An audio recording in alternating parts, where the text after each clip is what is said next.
বিজেপির উন্নয়ন, নরেন্দ্র মোদীর উন্নয়ন, বিজেপি রাজ্যের উন্নয়ন এবং বিজেপি রাজ্যের বড় বড় ট্যাগলাইন আমরা দেখতে পাই।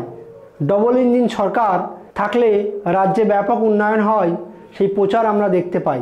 সত্যি কি বিজেপির রাজ্যে উন্নয়ন হচ্ছে? সেখানে গুজরাট মডেল বলে সারা ভারতবর্ষে ক্ষমতা দখল করেছিল এবং বিভিন্নভাবে গুজরাট মডেলকে তুলে ধরে গদি মিডিয়া, কিন্তু প্রকৃতপক্ষে গুজরাট কি সত্যির উন্নয়নশীল রাজ্যে পরিণত হয়েছে? তো বড় প্রশ্ন দেখা যায়। সামনে উত্তরপ্রদেশকে সব দিক থেকে সেরা রাজ্য হিসাবে তুলে ধরা হয়। নরেন্দ্র মোদী থেকে শুরু করে গদি মিডিয়া দিনরাত যোগী এবং উত্তরপ্রদেশের নাম করে, গুণগান করে। উত্তরপ্রদেশের মথুরার এক ভিডিও ভাইরাল হয়েছে, যেখানে উত্তরপ্রদেশের মথুরা শহরের যে নালা, সেই নালার বেহাল দশা উত্তরপ্রদেশের আসল উন্নয়নের চিত্র তুলে ধরেছে।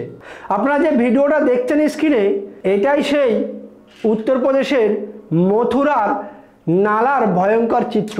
প্রধানমন্ত্রী অফিস, মুখ্যমন্ত্রী অফিস সব জায়গায় এবং কালেক্টর অফিস সব জায়গায় আর্জি বারবার দেওয়ার পরেও এই নালার সংস্কার হয় না।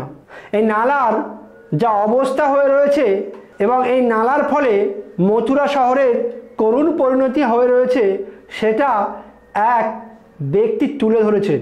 আপনারা প্রকৃত বুলডোজার বাবা যোগীর উন্নয়নের দৃশ্যটি এই মথুরার ব্যক্তির মুখ থেকেই আপনারা শুনুন এবং নিজেরাই বিবেচনা করুন যে ডবল ইঞ্জিন সরকারের উন্নয়ন আর উত্তরপ্রদেশের যে উন্নয়ন বর্ণনা করা হয় মিডিয়াতে, সেটা আসলে সঠিক নাকি শুধু বিজ্ঞাপনের মোড়ক।